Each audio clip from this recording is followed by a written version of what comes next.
পড়ছিলাম ভালোবাসি কও, কলমে নুজাই ফানুন, পর্ব সংখ্যা ২৭। ঘরোয়াভাবে পরাগ ভাইয়ের গায়ে হলুদের আয়োজন করা হয়েছে। ছাদে ছোটখাটো একটা স্টেজ সাজানো হয়েছে। স্টেজের মাঝখানে বড় বড় অক্ষরে জড়ি দিয়ে লেখা হয়েছে পরাগের গায়ে হলুদ। পরাগ ভাই পই পই করে বারণ করেছিলেন, এসব আজাইরা ঝামেলার কোনো দরকার নেই। কিন্তু কে শোনে কার কথা? বড় মামি সকাল সকাল ডেকোরেটর ধরে এনে ছাদটাকে বদলে ফেলেছেন উৎসবের উঠোনে। তবে আশ্চর্যের বিষয় হলো, এ বিয়েতে নেই কোনো আত্মীয়, নেই কোনো কোলাহল। বড় মামি চেয়েছিলেন আত্মীয় স্বজন ডেকে হইচই করে বিয়েটা দিতে, কিন্তু বড় মামা ছিলেন একেবারে অনড়।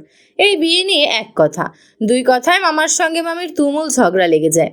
এক পর্যায়ে মামা বাড়ি থেকে বেরিয়ে যান। যাওয়ার আগে স্পষ্ট জানিয়ে দিয়েছেন, যতদিন না বিয়ের নাটক শেষ হচ্ছে ততদিন তিনি বাড়ি ফিরবেন না।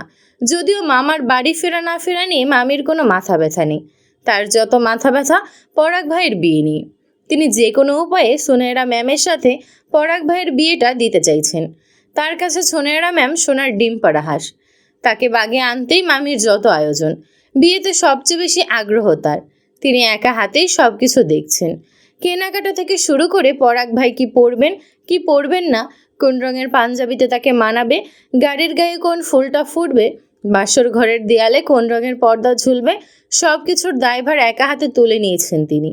এক্ষেত্রে মামি একটু নয়, বরং বেশি বাড়াবাড়ি করছেন বলে মনে হয়। কোনো মা তার ছেলের বাসর ঘরের তদারকি করে? মামি এতটাই উন্মত্ত ডেসপারেট হয়ে উঠেছেন যে তার বিবেক বুদ্ধি সবটাই লোপ পেয়েছে। তিনি আমাকে একটা কাজ দিয়েছেন, হলুদ বাটার কাজ। দুপুরের রোদে উঠোন ভরে এসেছে নিস্তব্ধ আলোয়। আমি উঠোনে বসে শিলপাটায় কাঁচা হলুদ বাটছি ধীরে ধীরে। হলুদের গন্ধে ছড়িয়ে পড়ছে এক মৃদু মুগ্ধকর সুবাস। হঠাৎই মামি হন্তদন্ত হয়ে ছুটে আসেন। তার কণ্ঠ কিছুটা কর্কশ শোনা যায়। এখনো হলুদ বাটা হয়নি? একটা কাজও তুই ঠিক মতো করতে পারিস না। শুয়ে বসে থাকতে থাকতে গতর খাটিয়ে খেতে ইচ্ছে করে না, তাই না? সামান্য হলুদ বাটতে দিয়েছি, সেটাতেও এমন গড়িমসি। এদিকে সুনেরা মেয়েটা অধীর আগ্রহে অপেক্ষা করছে কখন পরাগের গায়ে ছোঁয়ানো হলুদ তাদের বাড়ি পৌঁছবে। পরাগের গায়ে ছোঁয়ানো হলুদ দিয়েই তো আমার বৌমার গায়ে হলুদ হবে। তুই কোনো কর্মের না, এমন মেয়েকে কে বিয়ে করবে? রূপ দেখে বিয়ে করলেও গুণ দেখে সেই বাড়িতেই রেখে যাবে বলে মনে হয়। যে দরজা দিয়ে নিয়ে যাবে আবার সেই দরজা দিয়েই এই বাড়িতে রেখে যাবে। আমার ঠোঁট কাঁপলো অপমানে। চোখ থেকে দু ফোঁটা নোনা জল গড়িয়ে পড়ে মিশে গেল সেই হলুদের পাটায়। মামির আগে গজগজ করতে করতে বাগানের দিকে চলে গেলেন। মামি যাওয়ার পরপরই পুষ্পা আপু এলেন। তার মুখে ক্লান্ত এক দীর্ঘশ্বাস, চোখে মিশে আছে মায়া আর বেদনার ছায়া। তিনি নরম কণ্ঠে বললেন, আম্মুর কথাই কিছু মনে করিস না পাপড়ি। অহংকারে আমার আম্মুর পা মাটিতে পড়ছে না। আমি ওড়নার কণা দিয়ে চোখের পানি নাকের পানি মুছে নিলাম। ভেজা গলায় বললাম, একটা ব্যাপার আমি বেশ ভালো বুঝতে পারলাম। আমি ছোটবেলা থেকেই মামির অপছন্দের পাত্রী। মামির অনেক ক্ষোভ আমার প্রতি। এতদিন তিনি আমার সামনে ভালো মানুষের মুখোশ পরে থাকতেন। সোজা কথা বলতে গেলে মুখে মধু, অন্তরে বিষ তার। মামি সবার সামনে আমাকে যতটা ভালোবাসা দেখান, ভেতরে ভেতরে ঠিক ততটাই ঘৃণা করেন। আমি একটু থামলাম, চোখ মুছে আবারও বললাম, এতদিন পরাগ ভাইয়ের উপর খুব রাগ ছিল আমার।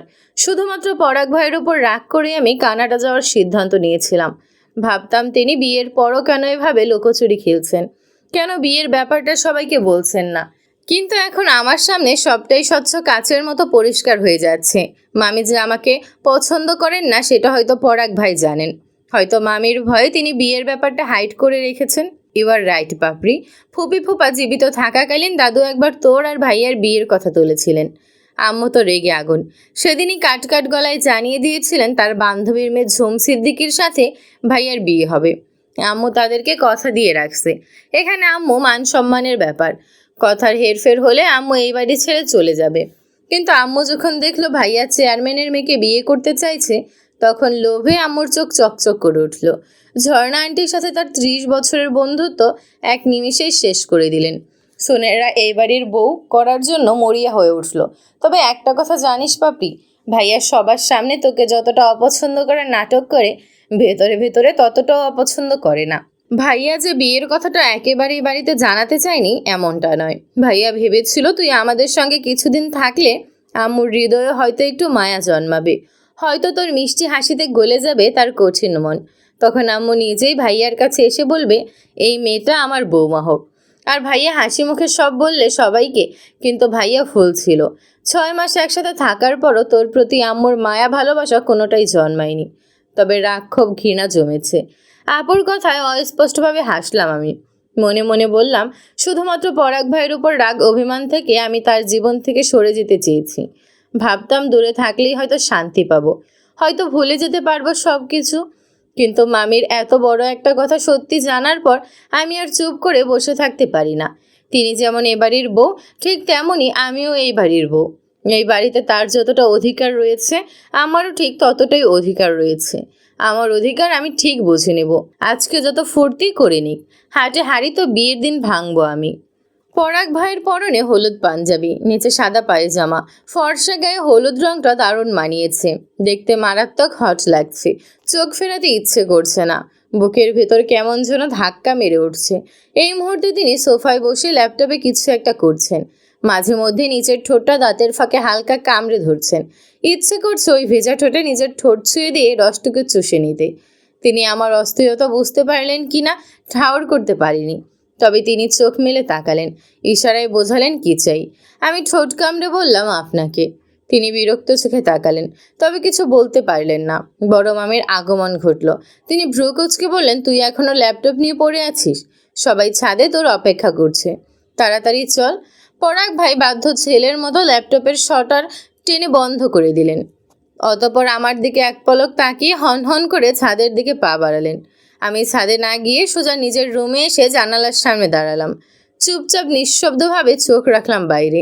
দেখলাম গাছের ডালে দুটো পাখি একে অপরের দিক ঝুঁকে বসে আছে, জানালা মিলিয়ে, কোমল চোখে চোখ রেখে। একটি নিঃশব্দ রোমান্টিক ছন্দে তারা যেন কথা বলছে। কিছুক্ষণ পর একটি পাখি ধীরে ধীরে আরেকটির দিকে ঝুঁকে এলো, ঠোঁট দিয়ে আরেকটির ঠোঁটে নরম খাবারের টুকরো ছুঁড়ে দিল। ছোট্ট নিঃশব্দ মৃদু এক আদরের মুহূর্ত। দ্বিতীয় পাখিটি মাথা ঠেসে ধীরে স্পর্শ করছে, ডানা মিলিয়ে একে অপরের আলতো চাপ দিচ্ছে। আমি পলকহীন চোখে দুটো পাখির মিলন দৃশ্য দেখছি আর চকলেট খাচ্ছি। হঠাৎই কোমরে ঠান্ডা স্পর্শ পেয়ে কেঁপে উঠি। তড়িঘড়ি পেছন ফিরতেই দেখি পরাগ ভাই আমার খুব কাছে দাঁড়িয়ে রয়েছেন। আমার নিঃশ্বাস থেমে যায়, হৃদয় লাফিয়ে ওঠে। তিনি আমার হাত থেকে এক টুকরো চকলেট নিয়ে তার দু ঠোঁটের মাঝখানে রাখলেন। তার ঠোঁট ধীরে ধীরে আমার ঠোঁটের কাছাকাছি আসলো। আমি কিছু বুঝে ওঠার আগেই ঘটল সেই অপ্রত্যাশিত ঘটনা, যা আমার ভেতরে এক অদ্ভুত আগুন জ্বালিয়ে দিল।